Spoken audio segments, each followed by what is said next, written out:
Hey, you guys, welcome to Nourishing Traditions. I am Chef Molly Bravo, and I am here to take you on an 8-week transformational journey to feeling better. And it all starts with real food.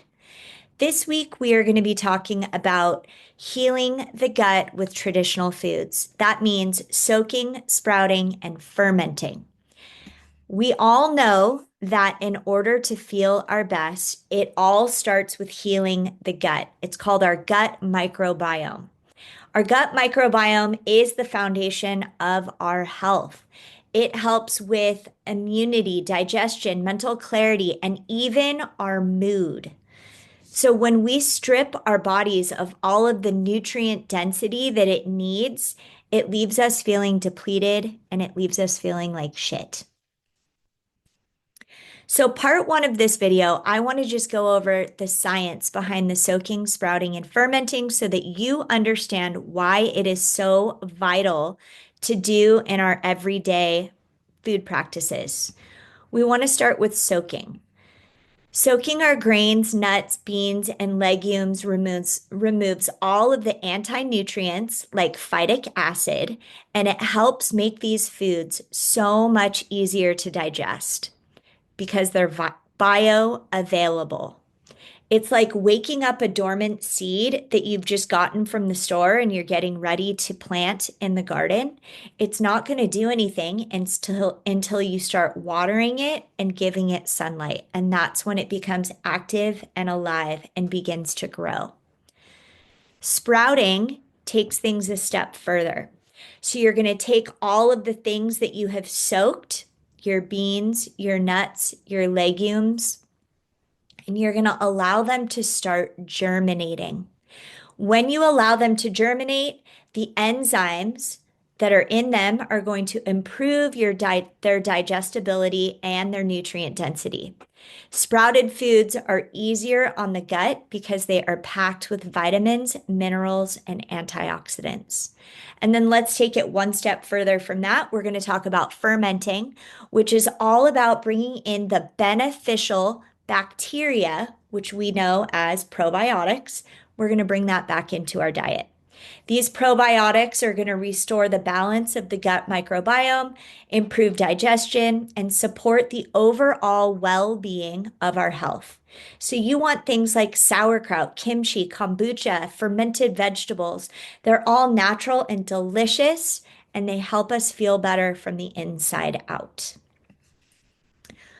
Let's bring it into part two of this video. I want to let you know that you have videos and tutorials, how-to guides on how to do your soaking, your sprouting, and your fermenting.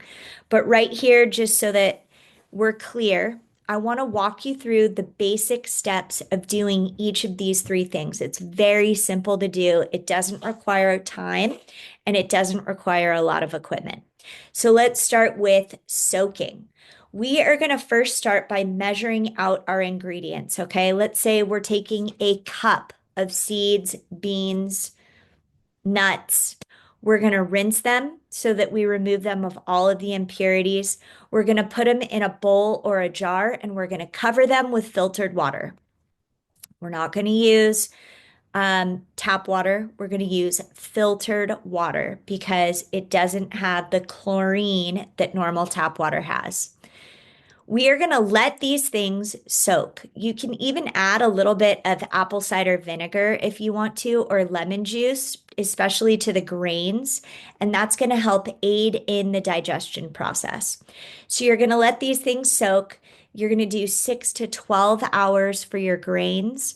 You're going to do 12 to 24 hours for your beans, and you're going to do 2 to 4 hours for your nuts. You're going to drain and rinse them before cooking. Next up, sprouting. You can see how easy this is, right? We're going to start with sprouting.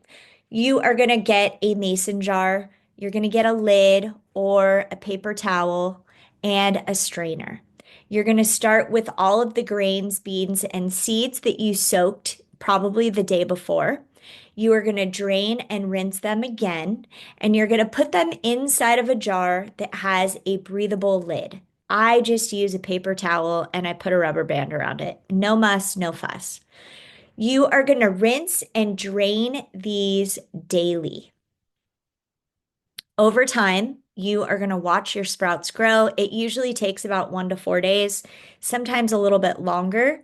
And you can store them in the refrigerator and use them for salads, wraps, and toppings. They are wonderful. And there's no reason why you need to be buying these from the store, paying 5 times as much for something that you could do in the comfort of your own home. So definitely give it a go.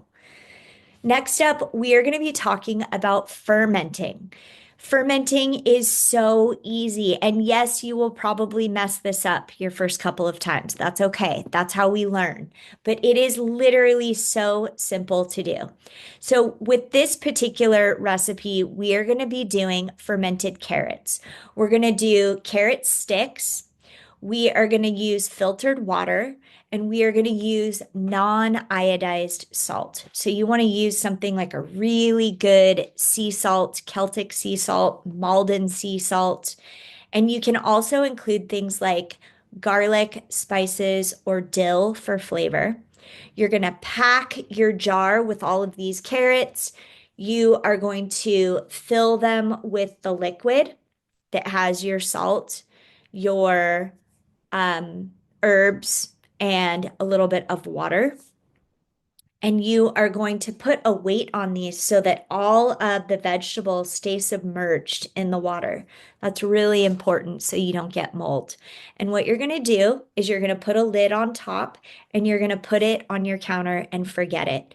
And within 3 to 5 days, you are going to have the best fermented vegetables that you can eat just plain. You can put them in your salads, stir fries, anything that you want. They're tangy, they're crisp, they're wonderful, and they are super rich in probiotics. So, for this week and moving forward, these are some tools that I highly recommend so that you can start practicing at home. You want a glass bowl or jars. You want a fine mesh sieve, aka a strainer, and you want some cheesecloth or a paper towel will work just fine. And then you also want some rubber bands that you're going to put over your glass jar and fermentation weights. Fermentation weights are pretty important. I recommend looking up culturesforhealth.com/wilder space, and you can find those online and they'll be delivered in no time. Some optional tools that you can get are sprouting lids, pH strips if you want to monitor the acidity of your dish, and airlock lids. But please keep in mind that people have been doing this for hundreds of years and they never had any of those fancy tools and they managed just fine. I also want to remind you that we have incredible printed recipe cards that are within this particular module and actually all of the modules within our course that you can print so that you can have recipes, instructions, and step-by-step guides on how to do all of this. Last but not least, I just want to remind you that healing your gut is a journey. It's a process. And just like any journey, it starts with one step at a time. These foods, they might not taste good because you're not used to them. But when you implement these into your regular routine, you don't change a thing. You just bring something new in. Over time, all of these small changes are going to compound and they are going to transform your health. And I guess last but not least, if I could just tell you one quick personal story so that you know where I'm coming from and why I am so passionate about this. I struggled with addiction for years. I thrashed my body. I was shoveling cocaine up my nose and drinking alcohol like a fish. I was chain smoking cigarettes. I was eating pizza all the time. I was exercising, but I was really stressing my body out. And I knew that this is not what I wanted to do long term and especially for my health. And when I decided to get healthy, all of a sudden I had this realization and this sadness like, oh my gosh, I have been thrashing the only body that I have with the only life that I have. And I actually really want to live. I love my life.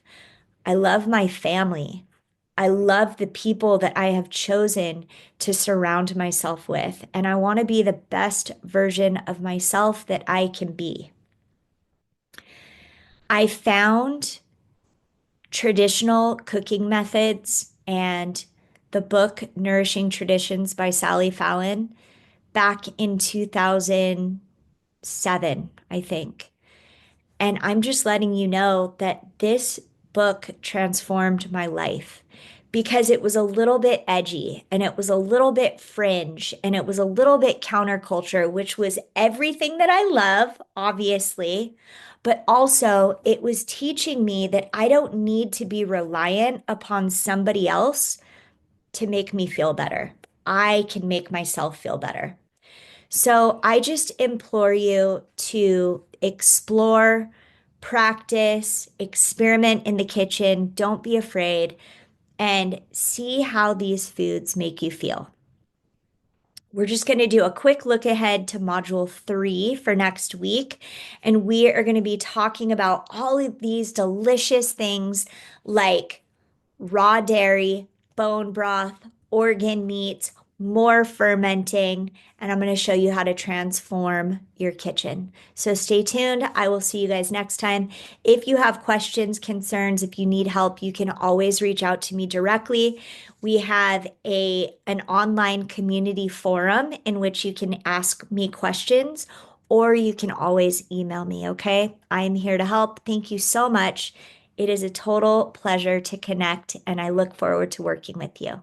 Bye.